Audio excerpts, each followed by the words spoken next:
Hello students, this is Manoj Kumar Malik. Today I am here with you to start a new chapter, that is first chapter of physics class 10th, which is electricity. So now I will tell you each and every step included in the chapter and make it clear step by step. But your concentration and your focus during this period is very essential. Now coming to the topic electricity, I will tell you the real meaning of electricity, what actually it is. So electricity, what is electricity?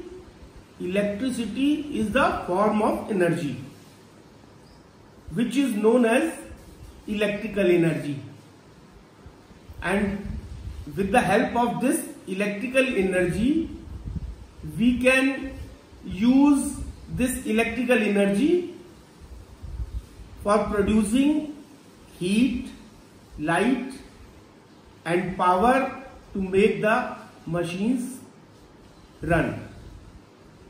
Now you take the example first, that it is electricity is, in the first example we are producing heat.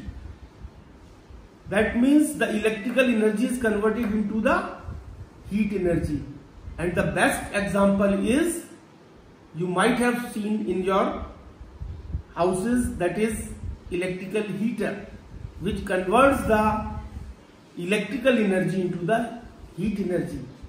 And the second one is, we are producing the light with the help of this electricity, and here the electrical energy is converted into light energy, and the best example is the electrical bulb. And the third one is, we have seen so many industries all over the world are running with the help of this electricity, and by the use of the electricity there are so many machines which are moving at a very higher speed and giving the maximum production in the industries. So now in the electricity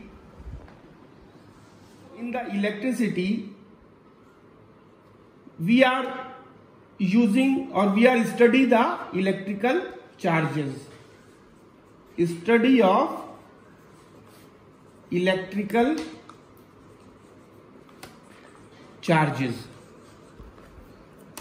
and on the basis of the study of the electrical charges, this electricity is classified into two categories.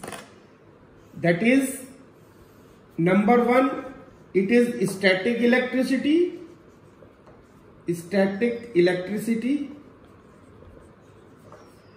and the other is current electricity.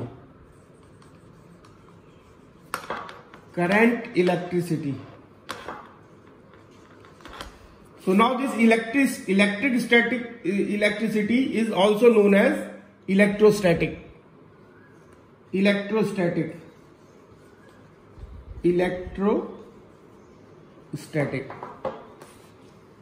So now when we are talking about this static electricity, that means when the charge is at rest.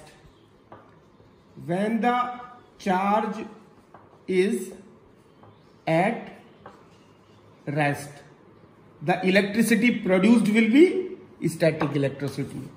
And when the charge is in motion,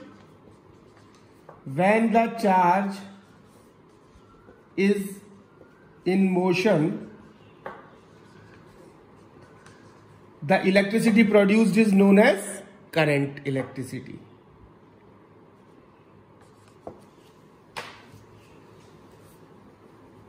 So now if we take the example of this static electricity, since in static electricity the charge is at rest. Now if we take a glass rod, and one thing I would also like to tell you here, that while study the static electricity, we are taking the context of the insulators.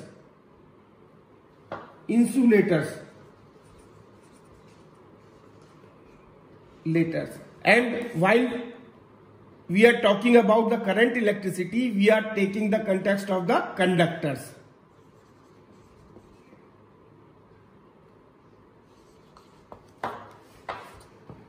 So this thing I will make you clear here, that we are taking the context of insulators because here the charge is at rest. Here the charge is at rest. And when the charge will be developed on the insulators, it will hold the charge at one point. It will not move from one place to the another place. So that's why we are using insulators. And in the case of current electricity, the charge is in motion. So the charge will remain in motion only when the electrons can pass through the conductor easily. So we are using the conductors. Now take the example of electrostatic or static electricity. If we are having two things, that is plastic rod and the silk cloth. Now when we rub the plastic cloth with the plastic rod with the silk cloth, what will happen? After rubbing, the glass rod will be positively charged because it will lose the electrons, and the silk cloth will be negatively charged because it will gain the electrons. So now we will understand that how this is possible of transference of electrons from one body to the another body. We know that every matter is made up of atoms or molecules, and in the atoms there is a nucleus at the center where the protons and neutrons are present, and electrons are present in the orbit around the nucleus. This is nucleus and this is orbit. This is proton, this is neutron, and here the electrons are present in the outermost orbit.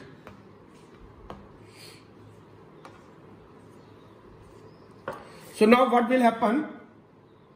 If we rub the plastic rod with the silk cloth, then the electrons of the plastic rod will be transferred from one body to the another body, means from plastic rod to the silk cloth, because there is some orbits around the nucleus and where the electrons are present, and the electrons in the outermost orbits are loosely bound, and these loosely bound electrons are known as free electrons. So when we rub the plastic rod with the silk cloth, these loosely bound electrons or the free electrons are transferred from plastic rod to the silk cloth. So one body gets positively charged and the other will get the negatively charged. So here this transference gives rise the birth of the charges, and these charges, there are two types of charges, positive charge and the negative charge. The like charges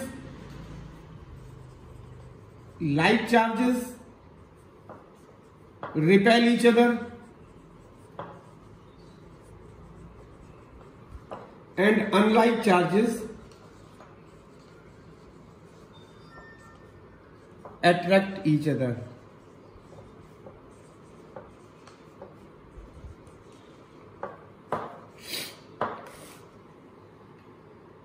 So now the definition of charge. This charge is the physical property of the matter by the virtue of which the matter experiences a force when placed in the electromagnetic field. Now I repeat it.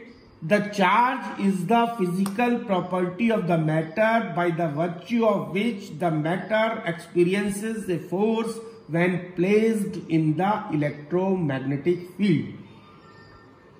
And one thing, it is clear that for the electrification of the body, only the electrons are responsible, not the proton. Because, as I have told you here, because the protons are present in the nucleus and electrons are present in the outermost orbits.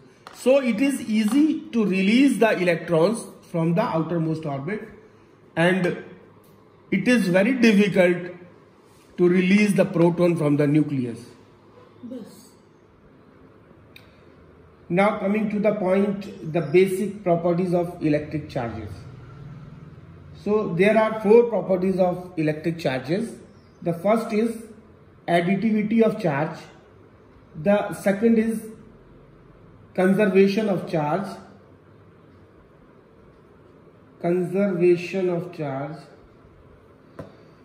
Third is quantization of charge. And the fourth is the force of attraction or repulsion between the two stationary point charges Q1 and Q2 kept at a distance r. Now taking one by one, additivity of charge. The additivity of the electric charge means that the total charge of a system is the algebraic sum of all the individual charges in the system, or we can say that the Q is equal to Q1 plus Q2 plus Q3 and so on, where Q is the total charge of the system and Q1, Q2, Q3 are the individual charges. So now the next point is the SI unit of this electric charge is Coulomb. The SI unit of electric charge is Coulomb, and 1 Coulomb is the amount of electric charge. Now if we ask one question that what is 1 Coulomb, so you can define in this manner that 1 Coulomb is the amount of electric charge which exerts a force of 9 into 10 to the power 9 Newton on an equal charge placed 1 meter apart in the air. So 1 Coulomb is the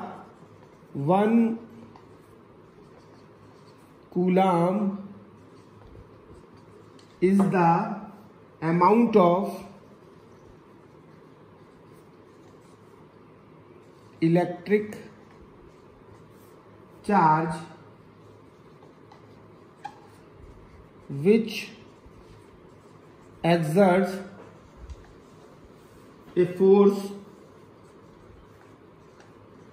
of 9 into 10 to the power 9 Newton on an equal charge placed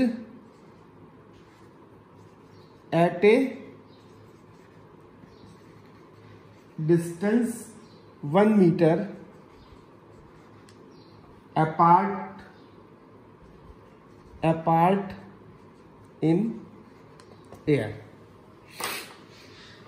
Now coming to the next point, that is conservation of charge.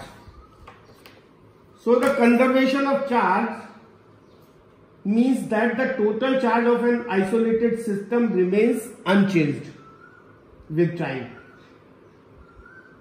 The total conservation of charge means the total charge of the isolated system remains unchanged with time. The total charge of an isolated system is always conserved. We know the fact. So I can make you clear with the example that the total charge, how the total charge is conserved. Now if we rub one body with the other body or a plastic rod with the silk, then what will happen? The electrons from the plastic body transfer to the equal amount on the silk bodies. So there is only transference of the charges. So the charge on the whole system is conserved. Now the third point is quantization of charge. Quantization of electric charge means that the total charge Q of a body is always an integral multiple of a basic quantum of charge E. So this is very important point, is quantization of charge. This quantization of charge means the charge, total charge of an isolated system is an integral multiple of the quantum of charge, that is E. E is the quantum of charge, and this total charge Q is equal to NE, or we can say this Q is the total charge of the system, N is an integer, and E is the quantum of charge, means the charge on an electron is equal to, which is equal to the 1.6 into 10 to the power minus 19 Coulomb. So this equation Q is equal to NE, where Q is the total charge, N is the integer, and E is the charge on the electron, which is equal to the 1.6 into 10 to the power minus 19 Coulomb. This is very important, and we are using this formula in solving the numerical problems. Now coming to the fourth point, that is force of attraction or repulsion between two stationary point charges Q1 and Q2 kept at a distance R. So now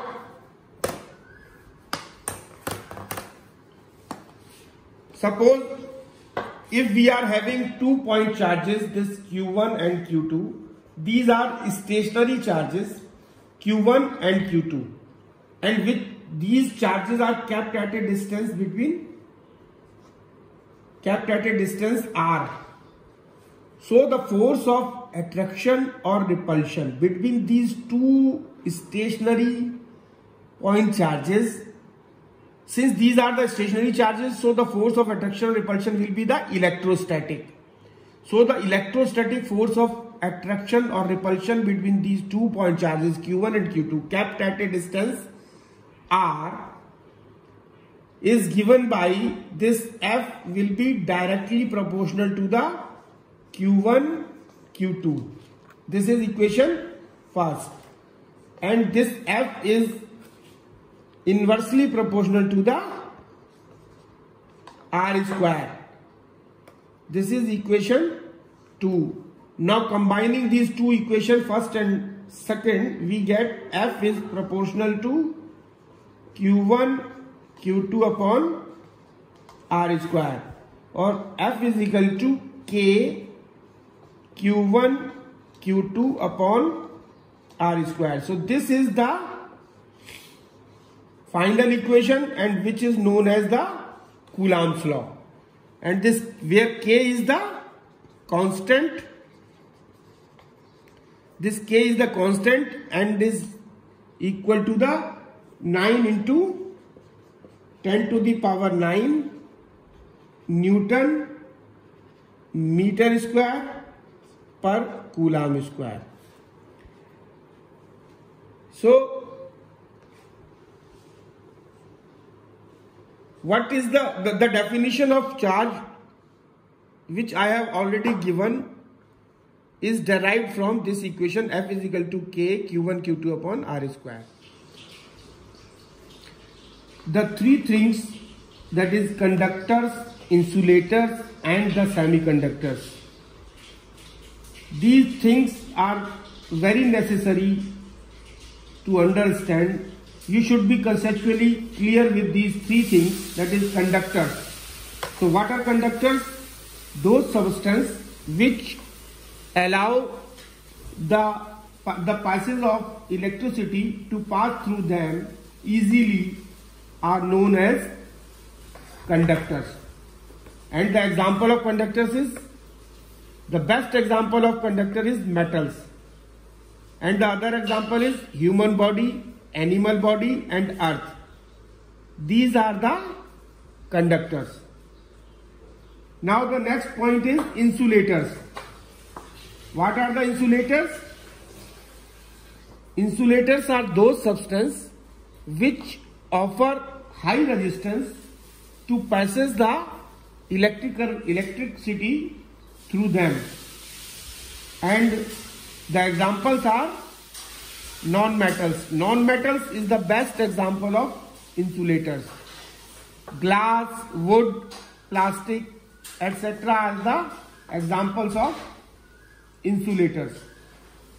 Now coming to the third point, that is semiconductors. Semiconductors are those substances which offer resistance to pass the electric current through them in between the conductors and insulators. And the examples of semiconductors are boron, silicon, antimony, arsenic, carbon, sulfur, etc. These are the examples of semiconductors. Now, the silver is supposed to be the best conductor of electricity. Why? Silver, the symbol is Ag. This silver is supposed to be the best conductor of electricity. That means it allows the current to pass through them easily. And this is because the silver has the more number of free electrons in its outermost orbits, and these electrons are loosely bound, so they can easily be removed from the outermost orbits and conduct the electricity.